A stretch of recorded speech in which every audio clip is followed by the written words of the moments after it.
ल हेर्नुहोस् है, मैले चाहिँ यो दराजबाट लुगा सिलाउने मेसिन अर्डर गरेको छु। यो पनि रिभ्यू हेरेर क्या, पब्लिक रिभ्यू हेरेर, कस्टमरको रिभ्यू हेरेर लगभग 3000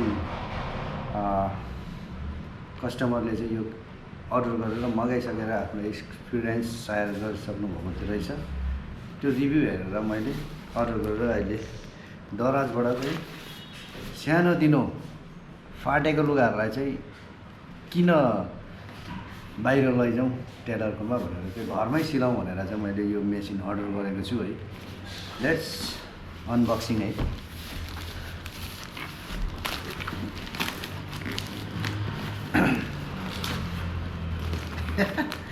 हेर्दाखेरि नै एकदम न्यानो छ होला यो त, न्यानो न्यानो न्यानो न्यानो न्यानो।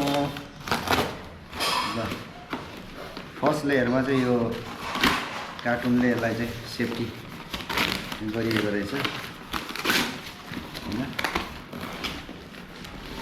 सेकेन्ड लेयरमा यसको पुरा फोटो सहितको यहाँनिर स्विङ मेसिन देख्न सक्नुहुन्छ तपाईहरुले, मिनी स्विङ मेसिन यस्तो छ है, यस्तो हैन, यस्तो छ। अब योबाट पनि भित्र हेरौँ कस्तो छ यसको हालत। यो युजर म्यानुअल बुक पनि यहाँ लगाइदिएर छ, कसरी युज गर्ने र यसको सेफ्टी के हो भन्ने कुरा चाहिँ यहाँ पढेर हामीले बुझ्नुपर्ने हुन्छ र यसलाई युज गर्नुपर्ने हुन्छ। म्यानुअल बुक ल हेर्नुहोस् है,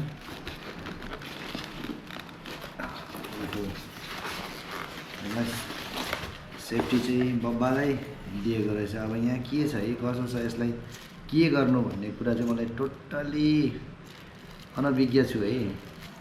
अब पछि भिडियो हेर्दै यसलाई सेटअप गर्नु पर्ला जस्तो छ। के हो कसो हो यो के हो थाहा छैन है मलाई चाहिँ। ल मेसिन चाहिँ यसरी निस्क्यो। यो यसको पावर एडाप्टर होला सायद हैन, यहाँ फुट रेस्ट पनि छ हैन। यसलाई पुश गर्दाखेरि सायद मेसिन चल्छ होला। अनि यो चार्जर, पावर एडाप्टर,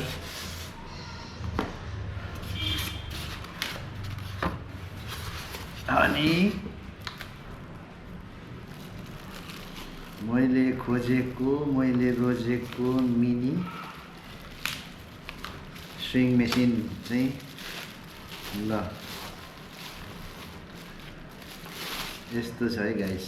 टोटली यो चाहिँ मलाई चाहिँ सानो बच्चाहरूको खेलाउन जस्तो लागिरहेछ है। काम नगरे पनि म यसलाई सजाएर राख्छु कि, तर रिभ्यू हेर्दाखेरि चाहिँ एकदम राम्रो छ यसको फिडब्याक है।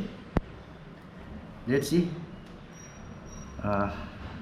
कस्तो पर्फर्मेन्स दिन्छ यसले, हेरौँ है गाइस। हेर्दाखेरि चाहिँ चटक्क राम्रो छ हैन। सानो कपडाको पिस पनि यहाँनिर एकदम एक्जाम्पलको लागि यहाँनिर राखिदिनु भएको रहेछ। अनि अलिकति धागो पनि रहेछ। यो कसरी सिलाउँछ यसले मलाई थाहा छैन हैन, तर पनि अब यसलाई चाहिँ जबसम्म यसलाई युज गरिँदैन तबसम्म थाहा लाग्दैन। चल्छ चल्दैन त्यो पनि थाहा छैन है। चलाएर चाहिँ यसलाई एकपल्ट हेर्नु पर्ला। यसको अप डाउन गर्ने यहाँ रहेछ। यो कसरी हो के हो टोटली थाहा छैन हैन। यसलाई अब एकपल्ट चलाएर पनि हेरौँ कस्तो हुँदो रहेछ।